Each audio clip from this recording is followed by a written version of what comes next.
Welcome with me again, Sissi Mlai and Agnes Lisa Wegner to stage and give them. And next I will call also Sipiki Mundu and Leven Kortus, filmmakers of Our Land, Our Freedom. And this is my moment. Please join me on stage.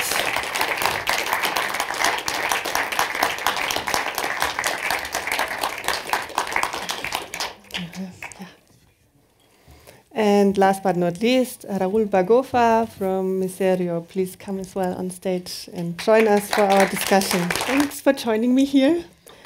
Thank you, Agnes, Lisa, and Sissi, for this wonderful film. I'm trying to put the arch now to the discussion. I mean, I know it's a very emotional moment in the ending, so I hope we can continue this energy on the panel here. So I really appreciate you being here. First of all, I would like to introduce you all to the audience. So Agnes Lisa, she's one of the co-directors of the Empty Grave. You come from Mannheim, you live in Germany, and you studied African American Studies and Film Studies in Berlin and at Harvard University. Sissi Mlai, you are co-director of Agnes Lisa Wegner. You are based in Dar es Salaam in Tanzania. You work with Ami Shifchi in Kichiweni Productions, which is a production company in Dar es Salaam. You have done many productions, but this is your debut in directing. And here we have Sipiki Mundu. She's from Kenya, based in Nairobi and in Kilifi. Yeah, she studied film at the Tisch School in New York. And she founded Afrofilms International, a woman-led film and TV production company and creative collective in Kenya. And then we have Leven Kortus. He's director of the film This Is My Moment, which we will screen at 8 o'clock in the cinema. You're from Belgium, and you're a self-taught filmmaker. You traveled the world and lived many, many years in different countries on the continent, 10 years in Ethiopia. And you did 2 feature documentaries, My Future and Little Heaven. And yeah, you brought this, that's fine, okay. Then we have Raul Bagofa. He's originally from Cameroon, but lives now here in Germany and is working for the Episcopal Agency Miserio, which is a development agency, NGO with a Catholic Church background, so to say. And he studied political science and works a lot on decolonial themes and issues and is consulting Miseria on that topics. So welcome everybody. Maybe one more round of applause. As we have seen with this film and also the films before, Our Land, Our Freedom, and yesterday, but This Is My Moment, there are things happening in a world that is in turmoil. The political landscape is about to change, and the tectonic of structure of global power that have been firmly established over centuries are shifting, and documentary filmmaking is picking up on that. And we have seen that in these films. We want to talk about 4 of these documentaries. We want to talk about this particular moment in history, which we are witnessing and which you captured in your films, and the ongoing process of decolonization. I invite you all, and not only us, but also you, the audience, to engage in a decolonial dialogue between Africa and Europe, between Germany and the respective countries on the continent, and talking to each other, but also listening to each other, and which sometimes can be very difficult. Sometimes you don't find the word, and sometimes it's hard to listen, but at the same time, it's extremely important, I think. So there has been a lot of silence on both sides. What we also have seen in the films is walls of silence. And they're toppling down now. So now these films, we see these in these films of African encounters. And yeah, so I want to put bridge back to your film, to The Empty Grave, Cici and Agnes Lisa. You did this film, you decided to do it together in co-directorship. We talked about this a lot yesterday in a workshop. What does it mean to co-direct a film? And I was thinking again about it, and I thought, well, how you made the film, and this decision is kind of decolonizing in itself. So maybe you can tell us a bit about the process and what makes it different than to other films maybe in the past, and how your process also helped to kind of deconstruct the relation or the former relationship between Germany and Tanzania. So you decide, whoever wants to start. Or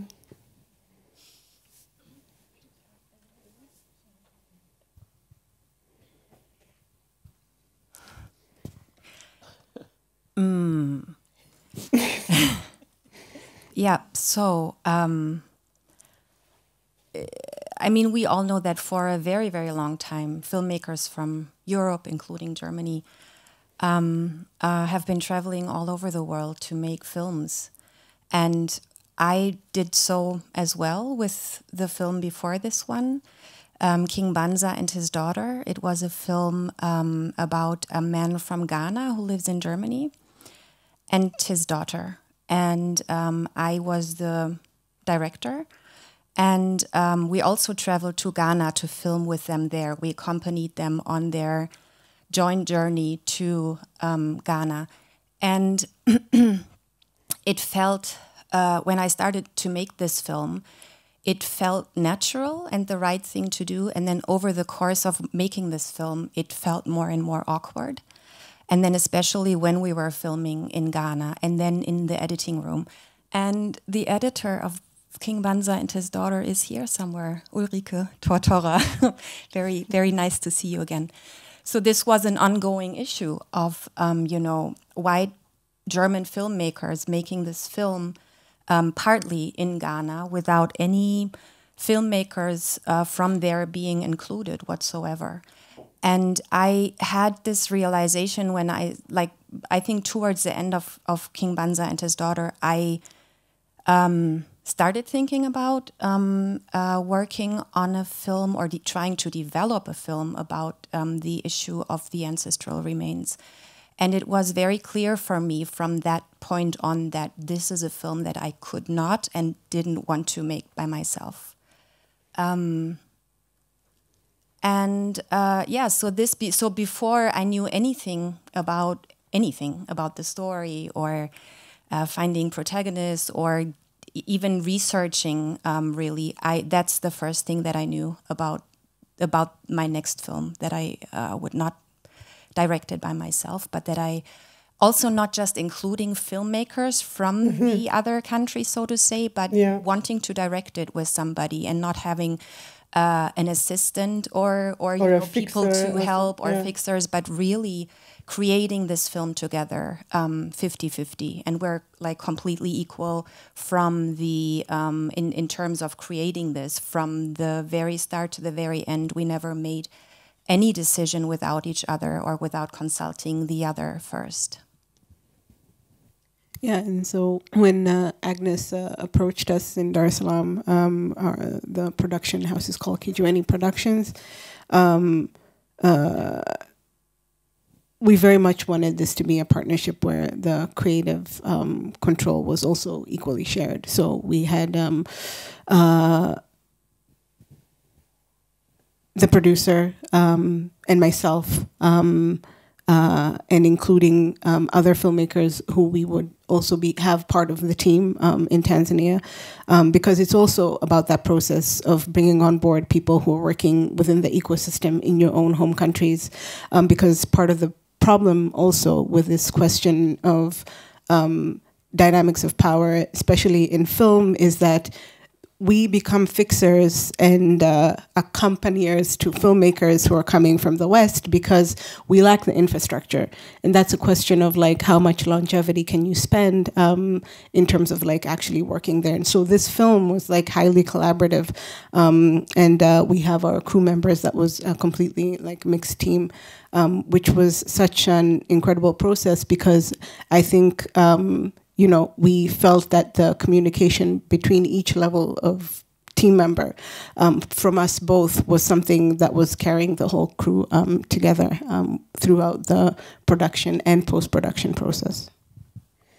So this decision also kind of deconstructed the usual relation between filmmakers from the continent and, so to say, the funders from Europe, because all the money is in Europe in the Western world, and who has the money is deciding what is done. So is this a very good case study and example maybe how to do things differently? So maybe you can tell us what is important to sustain it in terms of speech and practical words or working together. Do you know what I mean? Like maybe because I think Agnes can speak better to the question of who was a head of department within the crew, because that was a funding question. But I would say if you have the way we all worked together, sort of like from the producing level and the directing level was such that everybody had a say at each point that we had to execute something. Now, that's a question of like who needs to be where, which is important, because it can be easily restricted, right? We've shot the film is done. Do you really need to bring the co-director in for the editing, which has to happen in Germany? You know, how long should they be there? At what point do you actually need their input? Are we just going to put this film together and then have you be the person who's like okaying things? And that's not at all. That is actually also a huge part of this, because you could want to do a collaboration and it's only a collaboration in name and not actually in the way the story is being told, and the decisions about what the story is not shared equally, and that becomes a question of access, because there's limited space for how much partnership there should be, or is dictated by the money that is being brought in by your partners. I think this is something that we spoke about quite a bit yesterday. Yeah, I want to come with one question to the film, and because talking of moments and moments in history, so what we saw in the ending, that the president of Germany, Bundespräsident Frank-Walter Steinmeier, is coming to Tanzania, and actually for the second time that the head of state of Germany is asking for forgiveness in Tanzania and Namibia, it was the other one. Do you think, would you say this was kind of a result of the film? Or did the film help to push that? And or would have had it happen anyway? So what's the historic moment in time, and how did the film come into that? The film helped, but I wouldn't say the film necessarily, but John and Cecilia's visit to Berlin is what spawned that, because there, and of course we had, you know, when we were there in Tanzania for the main filming block, there was a lot of talk with John about him wanting to come to Germany to see the remains with his own eyes. That was his big wish.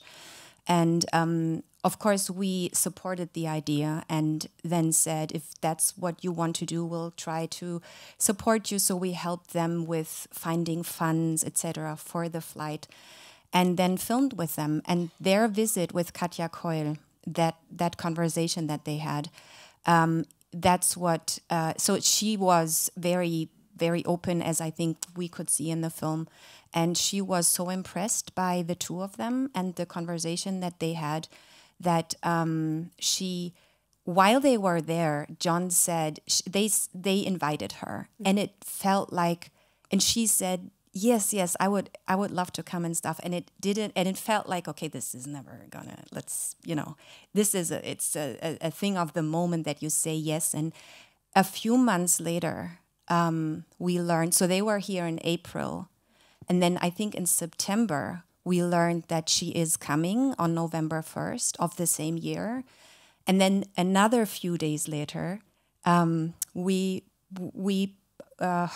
were told that she is not coming by herself, but with the president, which was very surprising. But this is so their visit to Berlin, which had to do with the film and with us, also our friendship to them, that's, the Mr. President Steinmeier's visit sort of was born out of that visit. Would he have gone to Tanzania and make that apology maybe at some point, but not now, probably? I mean, not last year.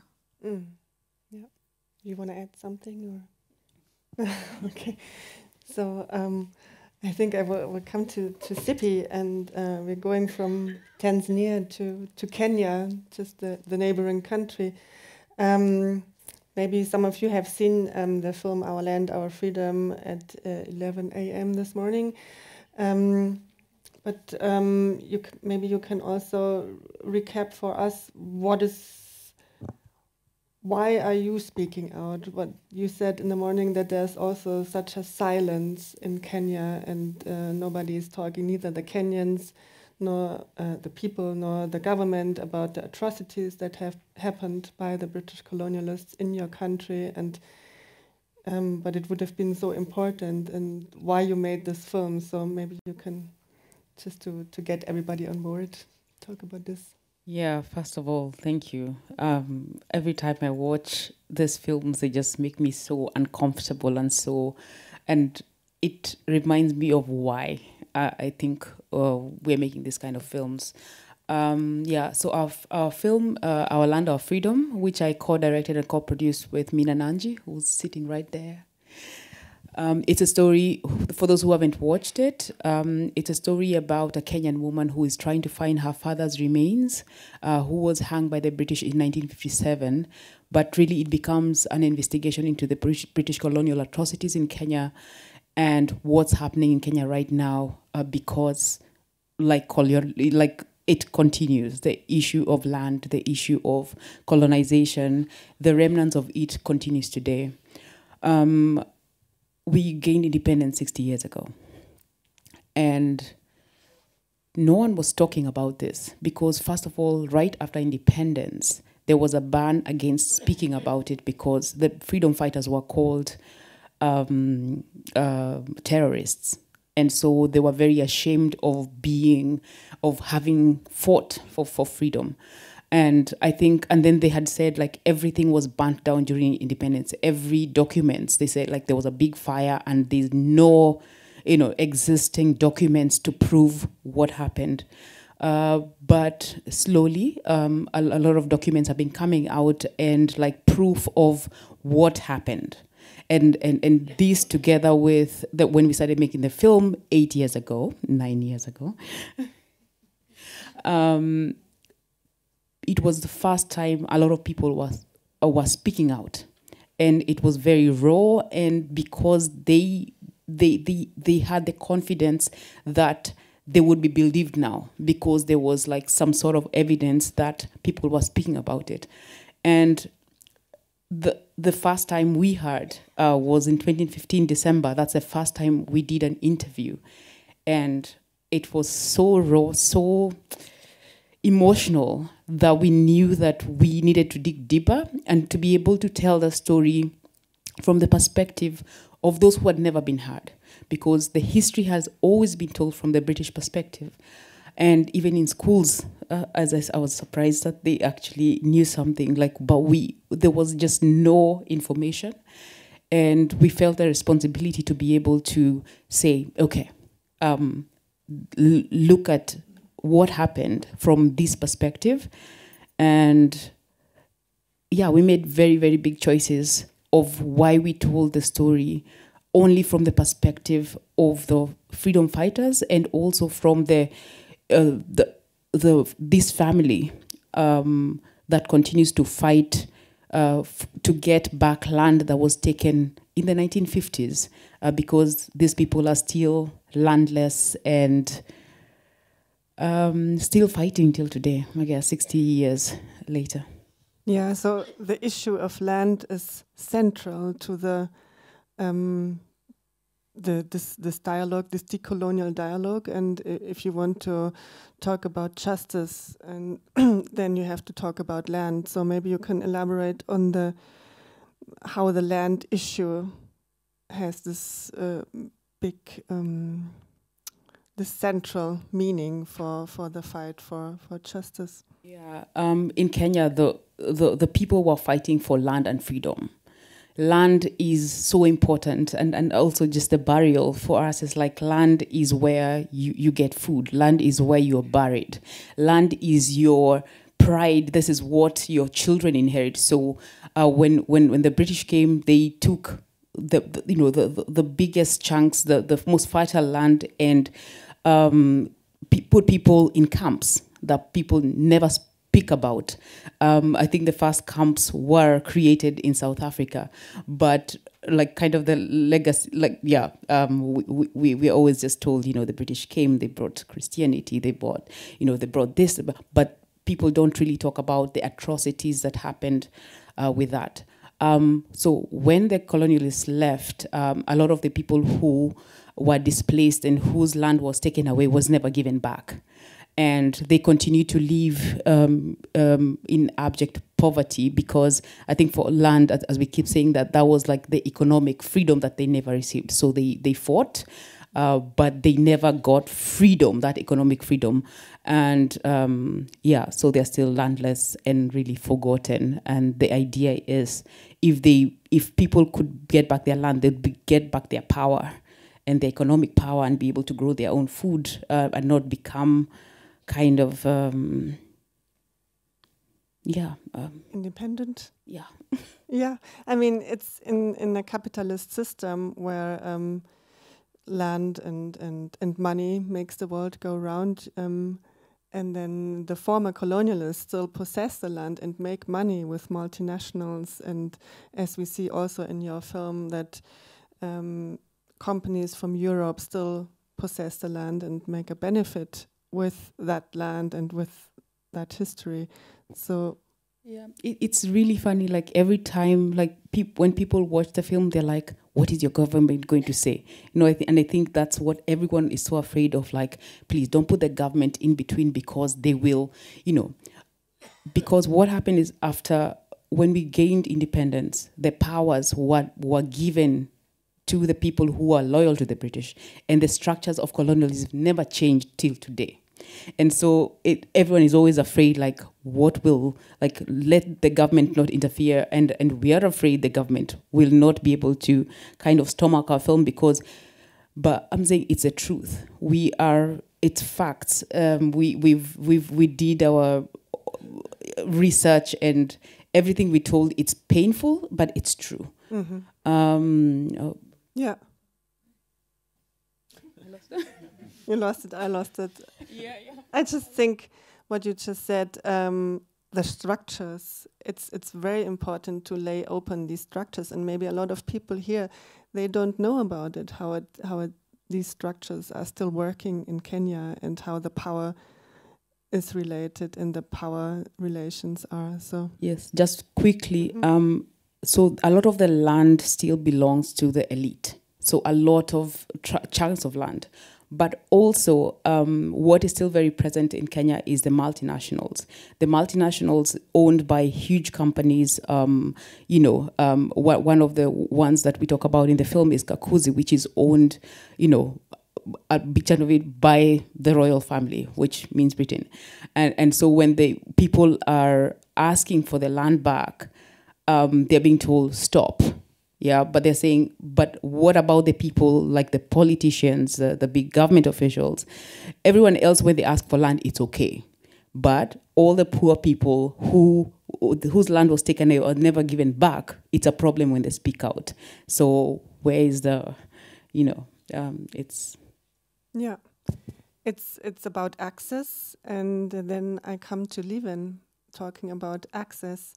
Because you made a film about an Eritrean cyclist, the first African cyclist actually who was successful in Europe.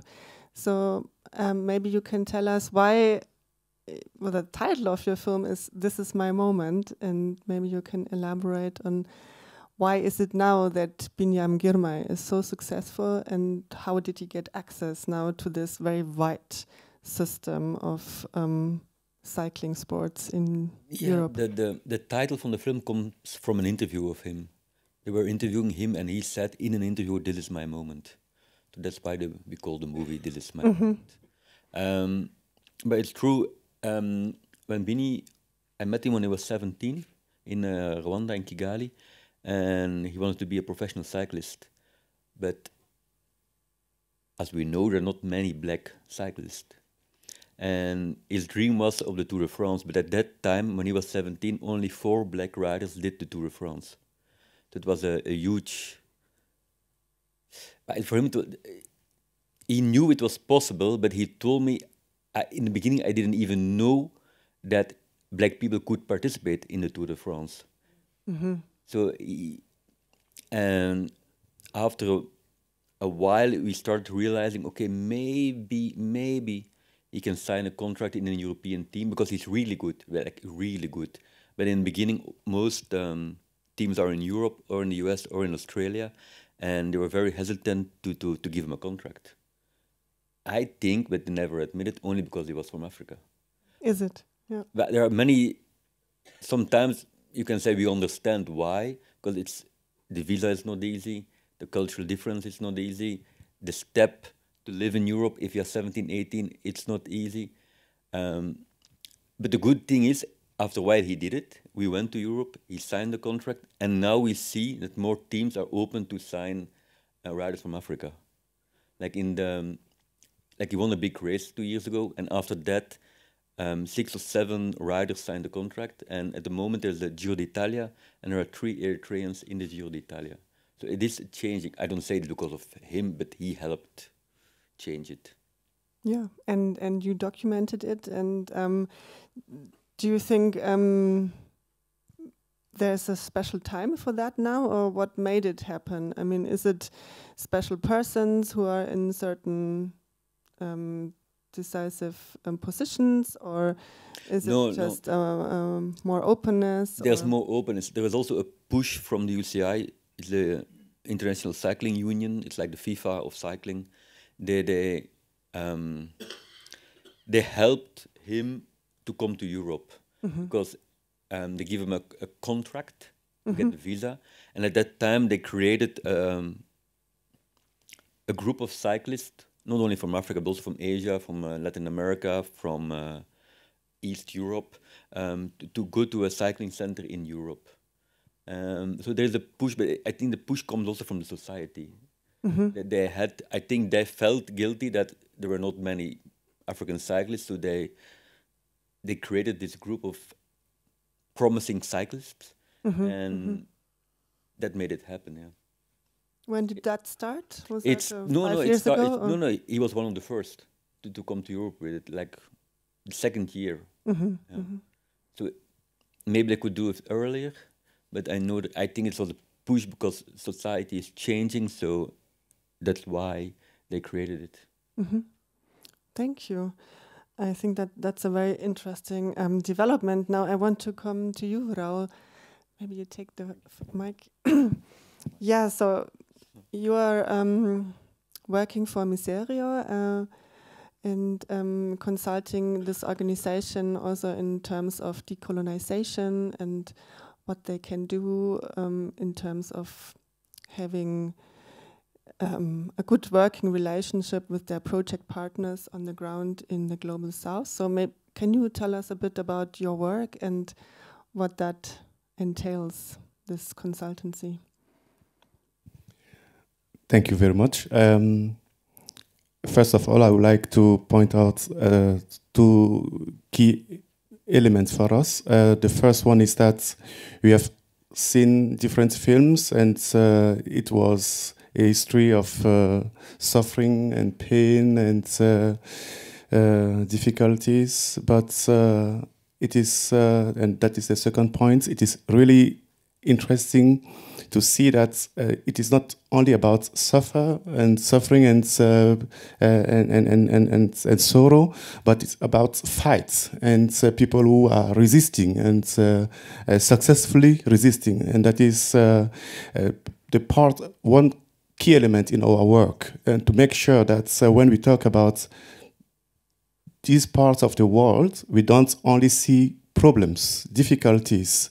We see potentials. We see people who are trying to overcome those difficulties and who are succeeding in doing so, and who sometimes are doing so while being open to dialogue with the other part of the world, Europe and the USA and so on. That means it is a history of global solidarity that we would like to start telling as Miseria, to make sure that when we look at the world, we look at it as a place where we have people from different from different countries with the same goals or aspirations or convictions.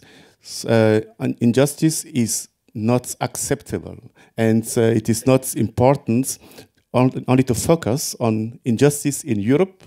It is important to look at the world and to be open, to be able to enlarge one's own view or perspective. And that is also the history of Miseria, because Miseria has been created in 1958. That was after the Second World War.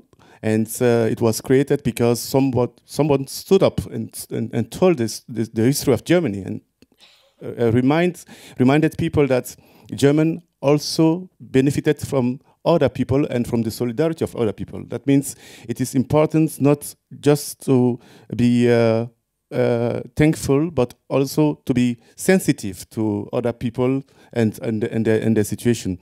And now what we are trying to do as Miseria is, in this discussion about decolonization, it is trying to make sure that two things are really addressed. The issue of the funding issues has been mentioned earlier.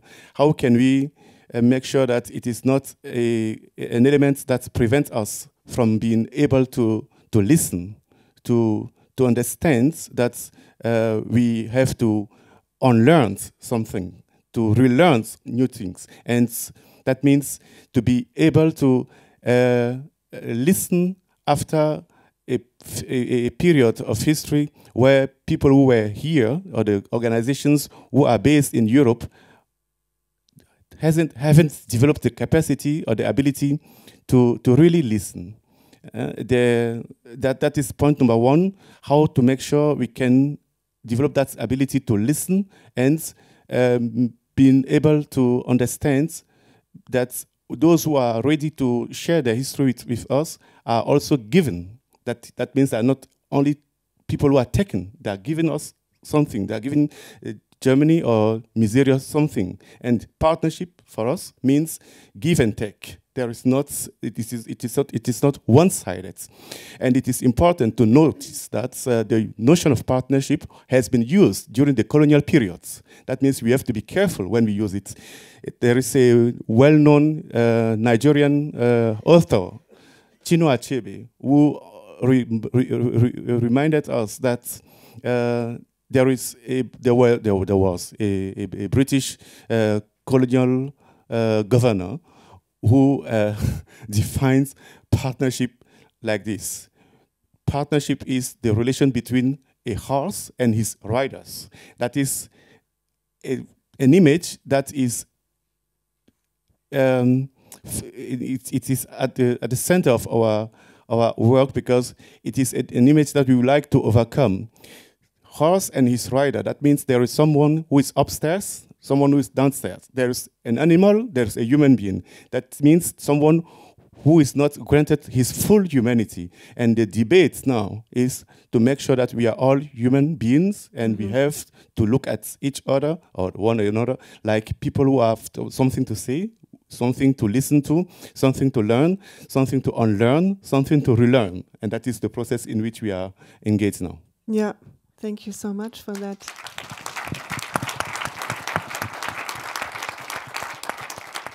And this brings me perfectly back to the empty grave, because there is this really strong and touching scene in your film where Cecilia is talking about exactly this, about being human. And she's so hurt. And I think your film really brings this out, that what happened so many years ago is still hurting so much.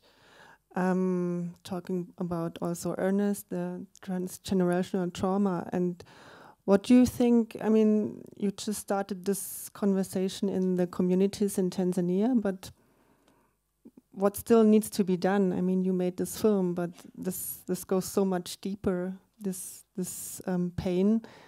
What needs to be done in the society in Tanzania, in these communities, and how can they find peace, and also we find peace together in this? And what is our role in that as Germans?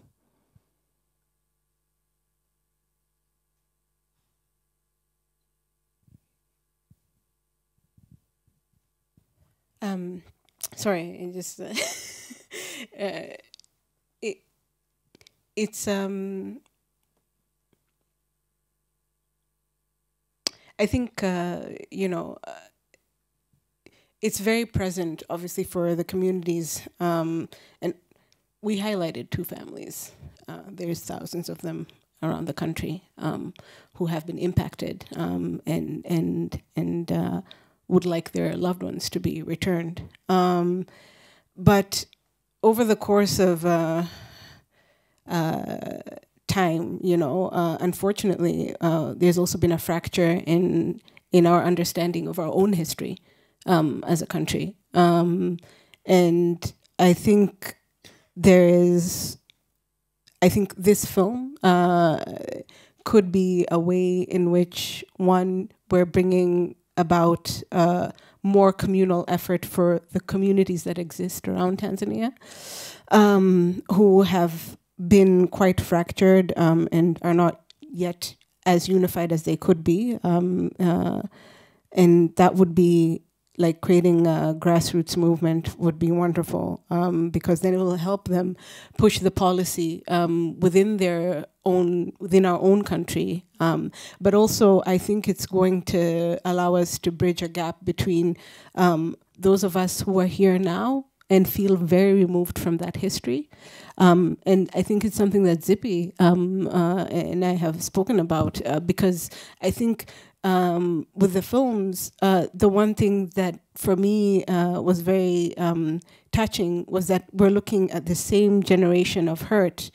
And I know you had mentioned this to me, that you've spoken to your own fellow age group. And it's sort of like, you can't believe that they don't understand what this history means. And it's the same it's the same here. Yeah. And so I'm, the thing is, highlighting these communities is important because, one, that's also a class question. They haven't had the opportunity, they haven't had the access, they haven't had the spaces. Agnes was saying, giving John and Cecilia Mbano that opportunity to come here, and then they took back that information to their family, to their community. That is, in a way, also healing and bridging a gap for an entire community, right, that has held this question for so long. So I think the road is long, because you're talking about two families here who, one who still don't know where their remains are. The other one, they know exactly where their remains are. But then on their end, the question is that it's also our own government that doesn't feel moved, you know, to expedite this. And so, you know, this film hopefully will be able to be something that spawns that discussion for the community. Thank you. You want to add something, Agnes, on that? I mean, regarding your question of what can we do or what can Germany do, I think the one thing that I have learned and we have learned, I mean, I primarily, I don't know what you, is that you know, that has played a big role is also the fact that now Germany, for example, and other European countries have to learn to take themselves back and listen and learn and ask the affected communities what they need from us, rather than going somewhere and telling anybody, you know, those are the next step, this is what we're going to do, here's this big restitution project, and we have already figured out how to do it.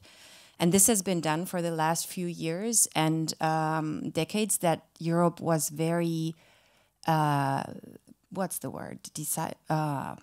Not aggressive, but, you know, has sort of shaped maybe arrogant, and has shaped this process and the discussions. And while we made the film, we talked to these people that work with, you know, the remains and provenance research and in Germany.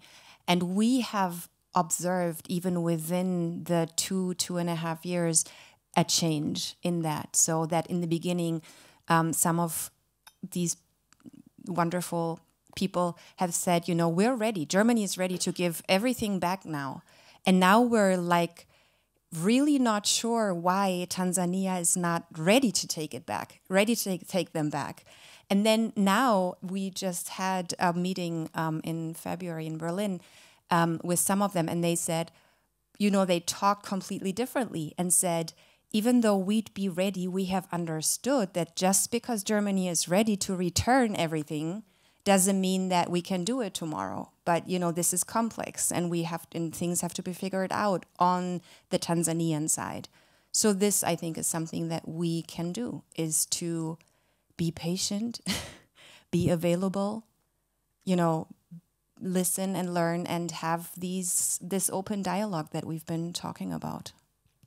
Yeah, and this is a process, I mean, which needs time, and it's also not so easy, I think, to have the conversations on different levels of society. I mean, we're talking about communities, small communities, families, and then the nation state, and these are totally different concepts and systems which work so differently. And I think this is also something for us Germans or for politics here, which need to understand how that works.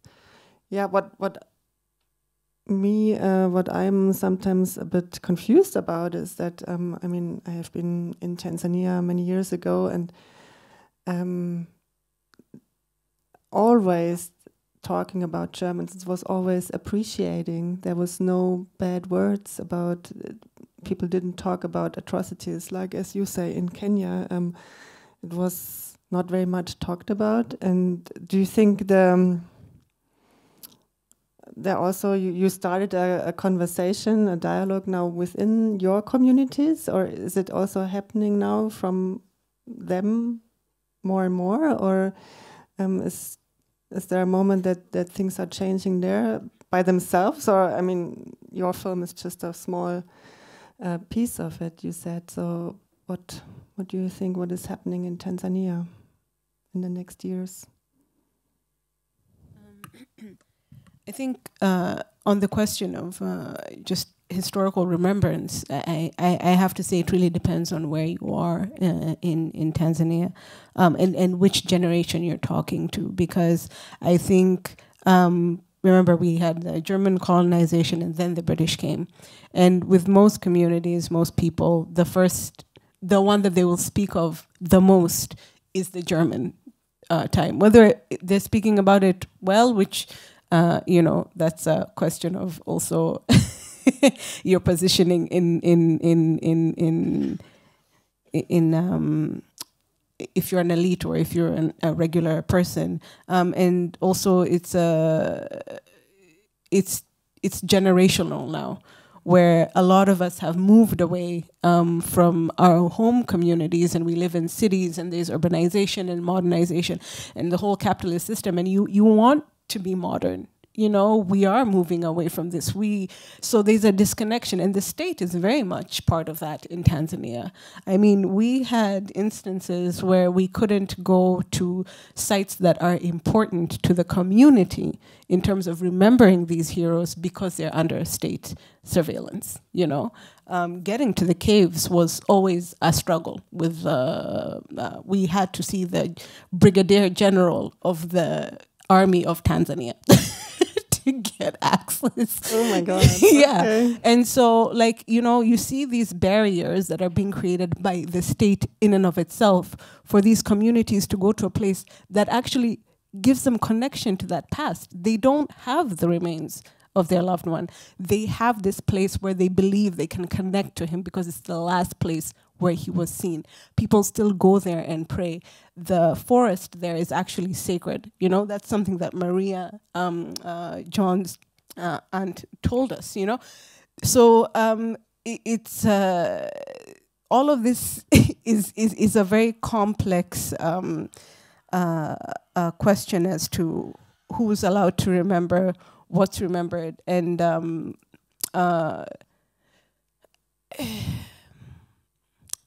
yeah, did you?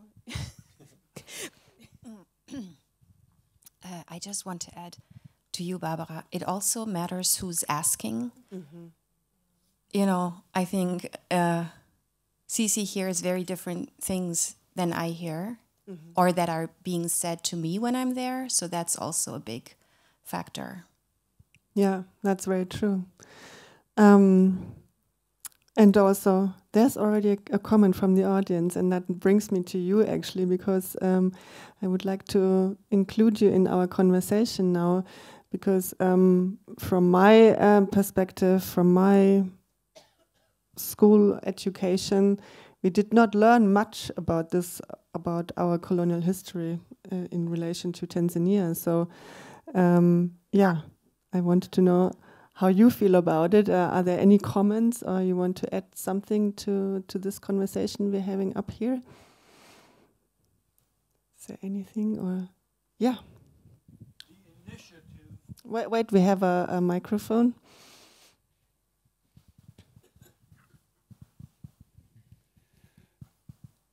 My name is Joachim Böttger. I've worked most of my professional life in Africa, especially Tanzania and Kenya, but also in the West. The initiative must come from Germany. Why don't they organize a big box into which they put all the bones and all the skulls and just fly them back to that country?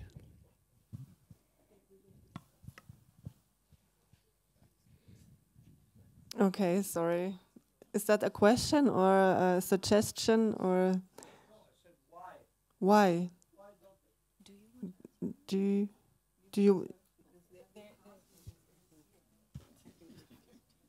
you want to answer it? You don't have to. Because it's not that easy. It's not that easy. I mean, right now, Tanzania is one example, but the government in Tanzania, including the National Museum and other institutions, are trying to figure out what to do with the remains of human beings that belonged to dozens of different ethnic groups that still exist to this day, that have their respective leaders. People that were murdered in many cases, or dug out of their graves in different areas in different years that are not identified. And then what do you do with a box filled with tens of thousands of bones and skulls as the government of Tanzania? So there is a process, and it is a slow process, and it's frustrating at times for the communities and for the families. But I personally understand that this challenge is so vast, it is so big, also because the crime that was committed is so big that it cannot be resolved just because Germany is ready right now. And also Tanzania has watched what happened in Namibia, where there was a lot of friction caused by some of these repatriations and returns, and Tanzania, I'm not a spokesperson for that country, but I understand that they want to, because there is this example of what happened with Namibia, and that they want to try to have this carried out in a way that will not cause friction. Is it friction or fraction? Friction in their own society. I think that's very understandable. For Germany, it would be very comfortable to send that box right now and get rid of that stuff. Yeah, I think I saw here Mudupe in here, that lady in green, and then over there the lady in blue. Thank you. Thank you very much for this film, which is part of a certain memory policy. Germany suffers from amnesia. And I just want to say that human remains are not objects you just can dump down. I mean, think of German ancestors. Would you do that to your ancestors? Just dump them somewhere, put them in the box? But I have another question. I really appreciate the film in the sense that it digs up and uncovers the power relations between Tanzania and Germany as to history. But what I would like to see for the future, that the women's narrative comes also more to the surface. What's the pivotal role of Tanzanian women? How can they voice themselves? I know that women, for example, in the Mao uprisings had a pivotal role, like Mutoni Kirima. So yeah, I think there is a lot of legacy. And then 4 years ago, I took part in Spiel Art, which is a festival. And an artist said there's also a lot of history within and legacy within songs of ancestors. There's a lot to uncover. And she told me that women sing songs, I think it was in Tanzania or Kenya, I'm not sure again, but this is also something maybe, yeah, you can more dig into. Is that a wish, or do you also have a question, or is just more of a... Yeah, no, how, as to the future, yeah, how is it about the women's perspective in Tanzania and in Kenya? I haven't seen your film, Ziggy, unfortunately, and I will do it. I mean, I think you will screen it on Wednesday. Yeah. So I can't... Tomorrow also, I think, yeah. Tomorrow? Oh, okay. So yeah, you can say some if you want. I think you can watch our film because I think we really center the women. We center the women in front of camera, behind camera, like we basically speak. Of course, we recognize, you know, everyone who was fighting, but I think the story is really told from the perspective of like this mother and daughter, which really ties a lot of maybe stuff that you've said now, and just to the song. I think that's a whole other film. Like with every interview we did, people they were just singing like resistance, like just such powerful music. We had it in every interview, but only like I think 2 ended up in the film. Yeah, that's a... There are more questions. There was this lady in the... Oh, no, sorry. I can quickly answer that.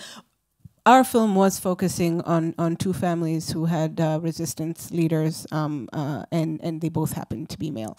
However, there is very exciting work being done, I can tell you right now, on very many women who have been involved, especially during the Maji Maji era. Somebody's writing a very interesting book. So that art is going to allow those of us who are filmmakers to have access to it, because it is a question of research at the end of the day, unfortunately. And for Tanzania, that's something that's been a bit scarce. And even when we're doing our own research with Lobulu Kaya's story, for example, we did hear a lot of those, and we tried within the making of the film to really include them. But Maria was very central to the story, and Cecilia, who is one of the most formidable people I have ever met in my entire life. She was really, truly a driving force. But yes, for sure, there's a gap in that history, but we're hoping that soon other filmmakers will be able to contribute to the telling of women's histories in our country. Thank you.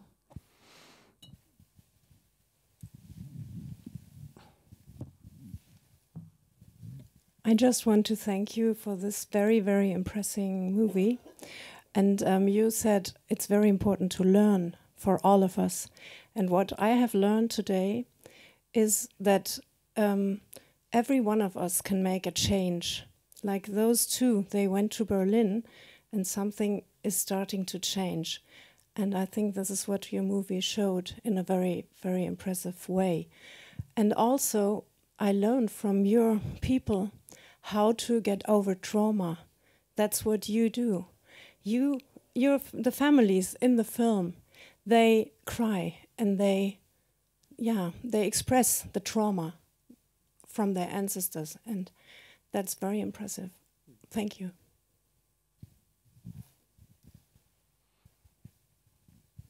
Is there another question or comment, or who wants to take part? Yeah, up there.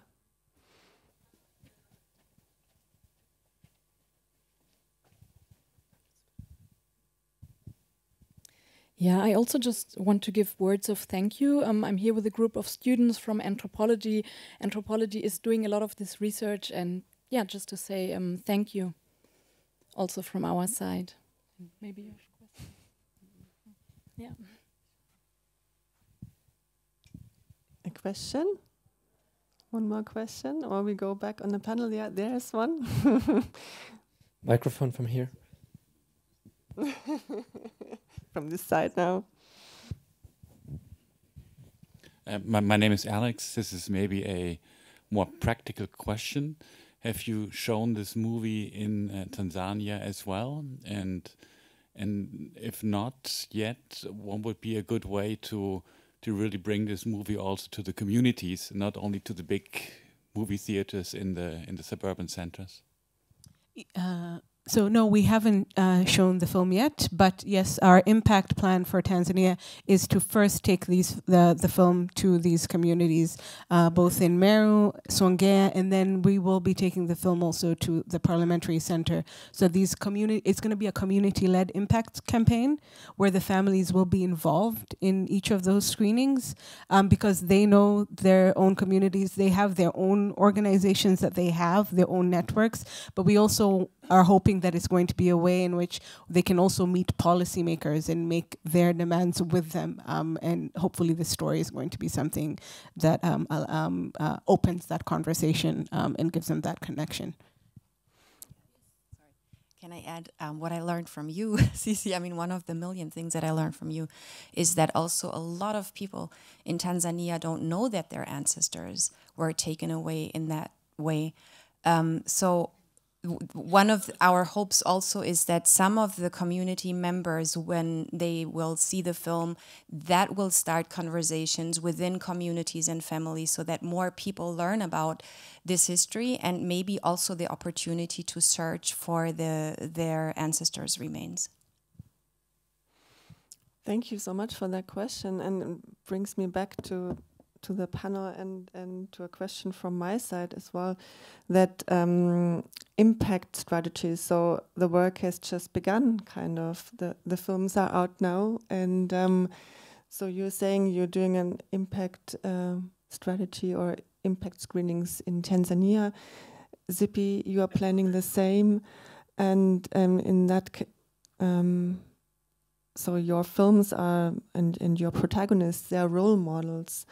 Would you say, are you planning something like that also in Germany and in other European countries? Because I would say for the societies here, it's also important to know what is happening and to learn more about the colonial history, as we have seen in your film, that students don't learn about it in school, and they're like, and it's still ongoing. I haven't learned about it much in school. So how do we break the silence here in Europe? So just I think what Sissy said, even our own peers don't know this. So I think the first thing is to, like, even within our spaces, for people to start watch, if they watch this, then they will care. Right now, no one cares because they don't know. In my 8 years of making the film, together with Mina, I have learned a lot. And every time you try to tell someone something, they just didn't care because they don't know. So I think the first thing is to be able to start these conversations at home, and then, take it to the deepest, all, as you're saying, it's a matter of class. Like the people, it's like everyone sees it, then they care. Our impact, we have, we've started actually kind of planning on the impact, of course, in Kenya, around the continent, but also first in the UK, for also them to have those conversations first, and then the rest of Europe. I think it's knowing. Then what do I do? I think it's yes, we always are our impact producers. Yeah, maybe Gudula, you want to say a few words. We have the co-producer of Our Land, Our Freedom here, and she's also the impact producer for the film. No, I was wondering if we could put our energies together, maybe, to make those films travel in Europe, because, for example, this film about Kenya, now they say, it's good for UK, so there will be interest there. The Belgian ones are interested in the Congo. The Germans in Tanzania, and so on. How can we... Oh yeah, this we will see in the future, in the next years maybe. I don't know exactly how to do it, but to think together how we could, let's say, bring our films to other countries and share this experience and so on. So this would be good for the future, maybe. Starting a dialogue and. Is impact mainly a grassroots thing, or is it also with schools or on political levels? I mean, there are different layers of society, so where do you start?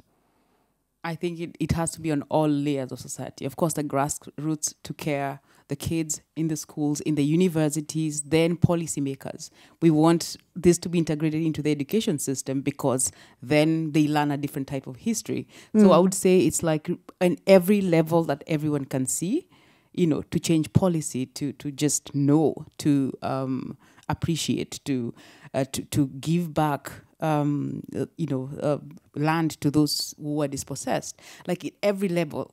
They have no medical cover. Like it's to the simplest. I think it's from the very, very small thing to the highest, level of policy. How do we make these films impact policy? In whichever country. So I think sometimes it's very hard to read a book or to read news or whatever. But I think if you see human stories told from the perspective of, a mother and daughter, then you feel something and you want to act and do something.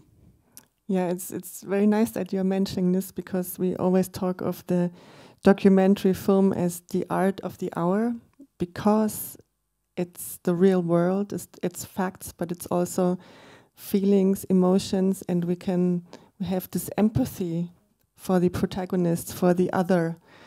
And also as an outsider, we kind of try and can maybe understand the situation they're in, and then that can be so strong that you are ready to act. So thank you for mentioning that. Let me get to Raoul in that sense, talking about change on so many levels on society. So I would like to know, like an organization like Miserio, are you only thinking and talking to your partners in other countries, or are you also doing awareness work in Germany? And could you be a partner, for example, for Goudeloi to screen the film on different levels and could lobby with it? The short answer is yes. And that is the reason why my colleague is also really interested in this festival and these events, because we think it is a really important opportunity to raise awareness here and to make sure to point out that decolonization is not about the former colonies, it's about the former colonizers. And we try to emphasize one point concerning remembrance. There is an old saying, remembrance is the secret of healing and redemption.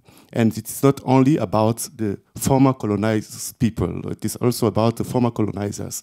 And the whole discussion or the debates in different African countries today is about the world's issues we are facing, war in the Ukraine and so on, is also influenced by that history. That means we are not talking about the past here, we are talking about the present and the future. And it's important to tell those politicians in Berlin that it is not just about asking for forgiveness. It is an important step, but to draw all consequences. And the second point is not to forget, in this year in Berlin, we have 140 years of the Congo Conference. And those are things people are talking about in different communities, in the diasporas and so on. We try to point that out in Berlin because we have an office in Berlin. We have an office in Munich. We have an office in Berlin. And the Berlin office of Miserio tries to do that lobby work and political lobby work. We work with different institutions, schools have been mentioned, but it is important to mention one important actor here. That is, and we are talking about those are the medias. How to make sure that media are also involved in the way of talking about this part of the world, Africa and the former colonies. And Miserio works here with those different actors, and in the so-called Global South, we are not directly involved because we think the partners know better than us, and we are not present there.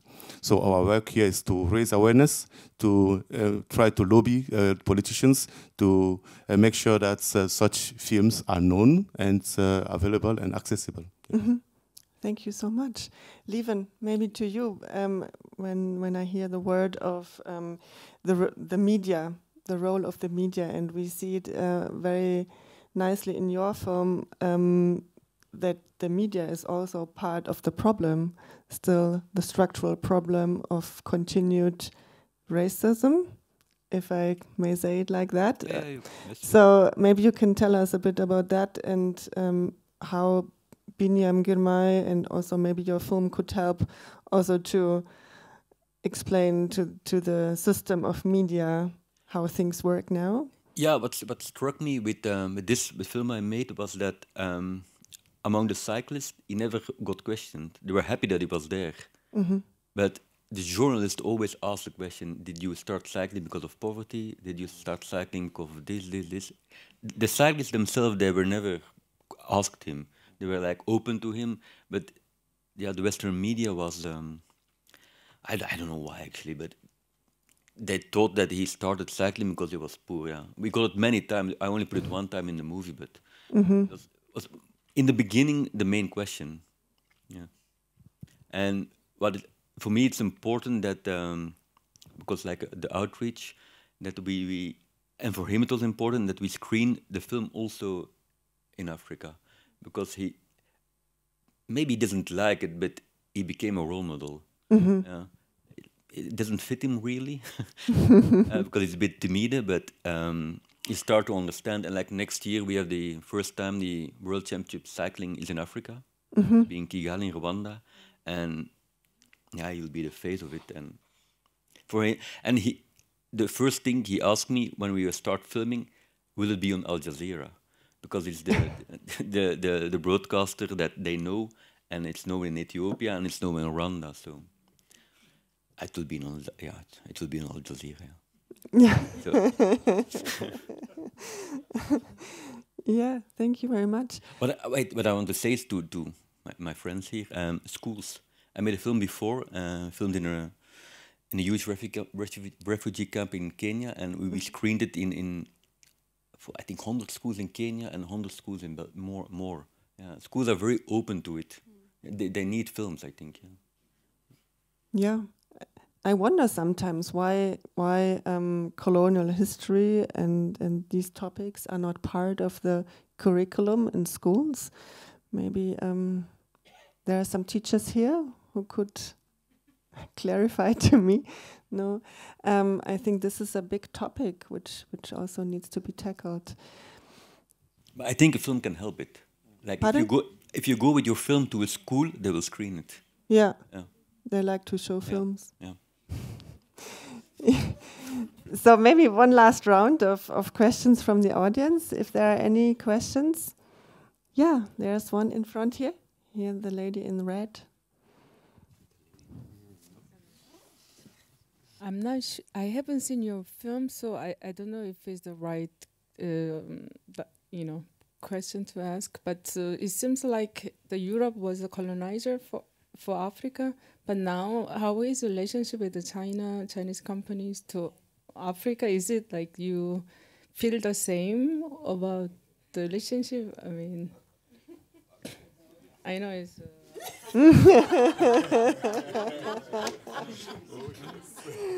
Now we're moving on here.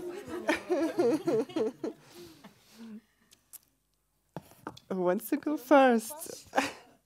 I'll simply put it this way. Unfortunately, we're still a continent that is being extracted from. Period. There is nobody who is treating us in a way in which anything is equitable for us. So the times have changed, the people may have changed, but unfortunately, we are still where we are. And that's why I think when you're talking about how resistant in both, in all these films, we have very resilient communities. And our protagonists show that. And it's important to say this because I think times are changing, and hopefully, the films and taking them around and the idea of impact.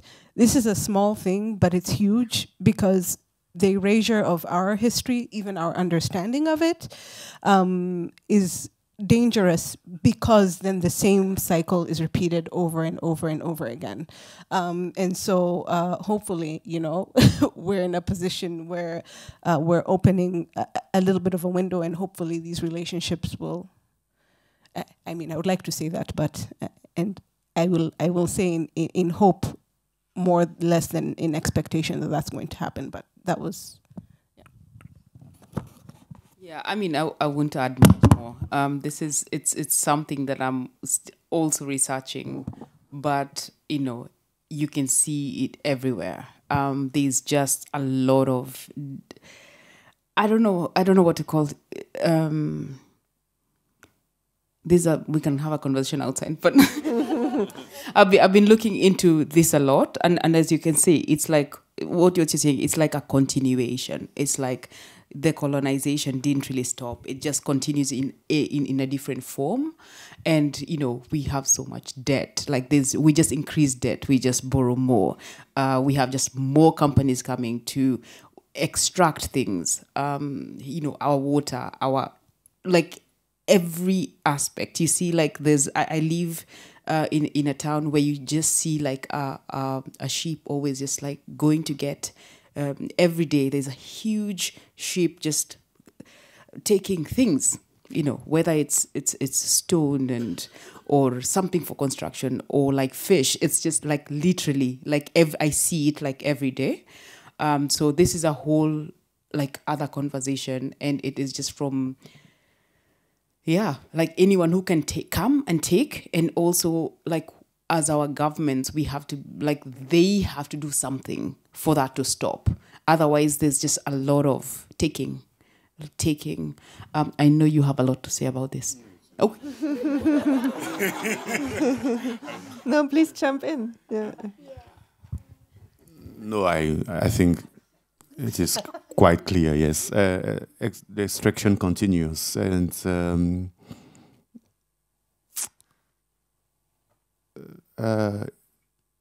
it is not only China. It is there are many countries, and the question we have to ask is that really the continuation of colonialization? Because those countries have locals in the government, states, head of states, and so on. And the question is, do we need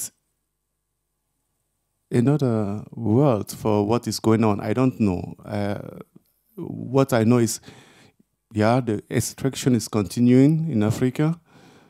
Not only resources, but also knowledge extraction. It is a huge issue, and I hope that there will be an answer, because there are new stories also which are written now. The latest is from Senegal in West Africa, where the youth stood up and decided to elect a president who promised a new era. That means maybe it is important to look at Senegal and to look how they will try to deal with that issue, and how it could have an impact on other countries in East Africa or in Southern Africa. But the extraction is continuing, the resistance is continuing, the fight against that is continuing, and there is a huge new story to be told, and maybe we will be there to tell this story.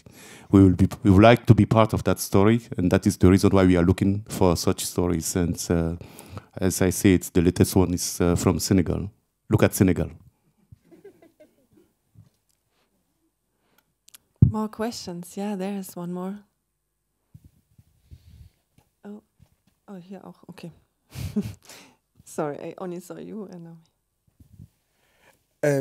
Yeah, I heard that you were planning some impact screenings, but I also wanted to know more about your impact campaign.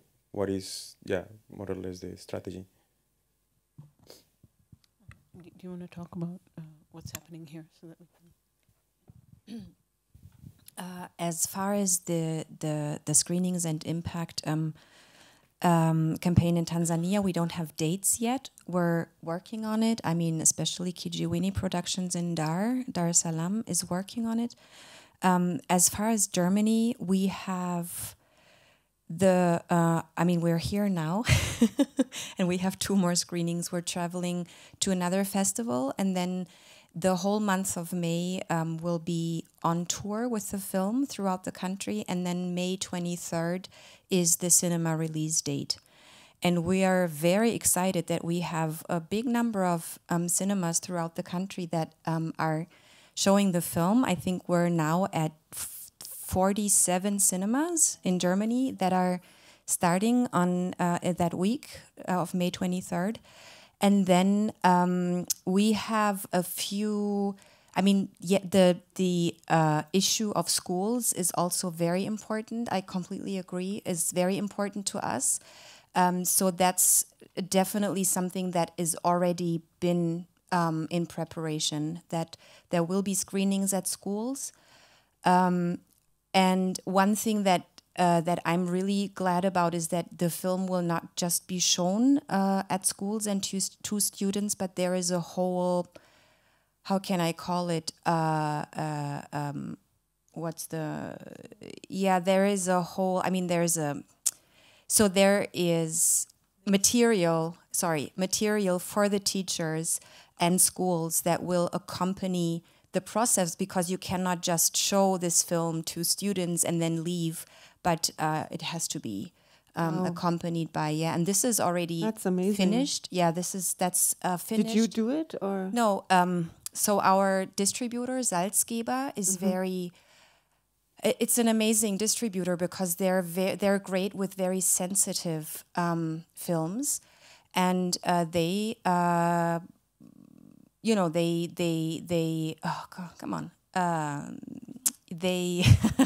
they asked an external person to create this material, and we were in touch with her. We had a few calls because she wanted to involve us and had a lot of questions.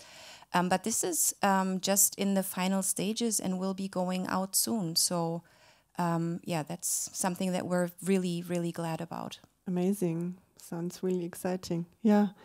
There was another question over here.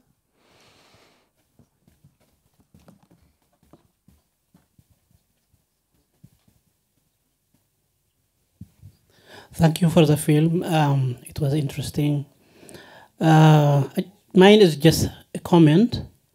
The moderator seems to be doubtful whether colonial history is taught in African schools or not. For sure, they are being taught. At least I know from the Ethiopian experience. We learn about them in the history books. But as the filmmaker said, from which perspective? How deep are they? Are they appropriate frames, the narrative framed? Because many people just say it's Eurocentric, because most of the books were written by Europeans, so the newspaper reports, the access to documents were easy for the European writers, so the curriculum might be influenced by the European books still. But it's not only the colonizer and the colonized relationship per se, but even the writers, the local writers, some of them might be, from the garrison cities, from the urban cities, so they don't know the peripheries. Or they write some of the elites from one ethnic group or two ethnic group. So there is also a problem within the African curriculum writing systems here. Thank you. Thank you for that comment.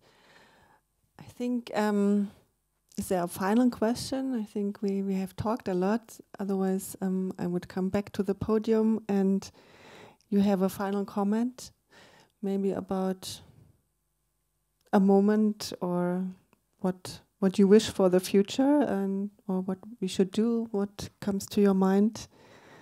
Just have a final round of comments. Who wants to start?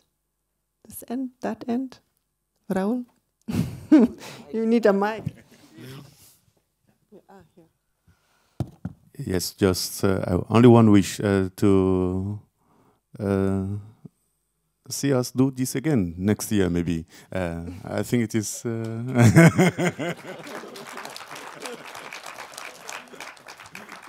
That was my comment. Malcolm Pasika. From my perspective, that Benin will be an Olympic champion. That will change more than organizing a world championship in Africa, I think. But nice. Okay, fingers crossed for Binyam. But yeah, like I'm from Belgium. Like we have colonized Congo, and we have an Africa museum, but it's still like this discussion. We have it in Belgium, but it's very difficult. It's very, very difficult. Yeah. I hope we can continue to have discussion, and do something also. Yeah. I think for me, it's just one thing that we constantly said we would go making the film with Mina. People were so dehumanized that we allowed a lot of things to happen. I think it's time to have this conversation so that we can denormalize. It's not normal. What happened is not normal. And I think if we remember that it was not okay, it was not normal to do that, then I think the conversation will shift.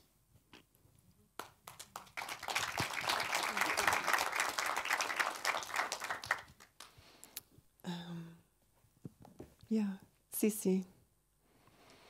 I think it's great to be here in the presence of other films, because I think also the question of decolonization, I know it was a shared impact that takes films that are of, like, British colonial presence is seen by a German audience, which is also equally important, because I think people tend to stay in their own lane and say, hey, that colonizer was worse than we were. But I think what would be, unfortunately, that's the truth, but the idea is that you want to understand how this has impacted and changed our whole continent and our whole communities. But in that same vein, it would be great to have a shared impact campaign, because it was beautiful to see how much was shared across Zippy's and Mina's beautiful documentary. In our documentary, the music, the protagonists, their resilience, their wanting to return things to their own home.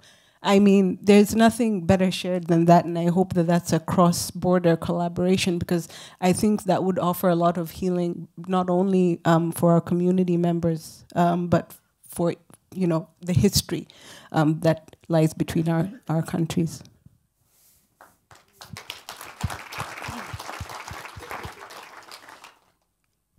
I want to take my moment to thank our producers on the German side of Kurhaus Production. Christoph Holthof and Luna Selle are here.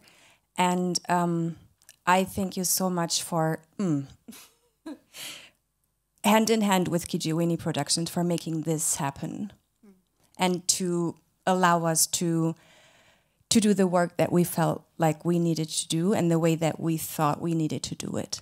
And then, lastly, of all of you, I would like to ask when you go home and talk to people today or tomorrow to tell them about this story and these stories, so that more and more people know about them, and that one day we'll all be able to look each other in the eyes again. Thank you so much for your patience and for being here with us. Thank you so much. I could not have said it more beautiful. I now would like to welcome just shortly Monika König from Miserio to us, because we have prepared something for you, and so we can continue the conversation outside in the foyer. Okay. I will only take a few seconds. First of all, I want to thank the team of DOK.fest for this cooperation, which I think is very important to all of us. And before I invite you outside for some free food and drinks and to talk some more, there's one important topic that I want to inform you about. It's a little bit off topic, but on the other hand, if you think about it, it's actually the same thing that we were talking about it right now. 5 years ago, a trailing dam of an iron mine in Brazil collapsed, and the town Brumadinho was flooded with toxic mud. 272 people died. The nature was and still is damaged on a huge scale. 3 months before this happened, the German security company TÜV certified this dam as safe. And TÜV has not taken any responsibility until now. Next week, the 14th, so the next week after that, the 14th of May, we have our partners from Brazil, from Brumadinho in Munich, and we are making a protest in front of TÜV Süd and an evening event. And I would all of you want to invite all of you to come to support our protest. We have more information outside also, and if you have any questions, just go to the people that have a t-shirt that says Miserio on it. And now I would like to invite you all to have some drinks and food with us outside. Thank you. Thank you, Monica. Thank you. Yeah, somehow really nice to end on an activist note, and we continue the conversation. Thank you, everybody, for coming and sharing your thoughts, and thanks.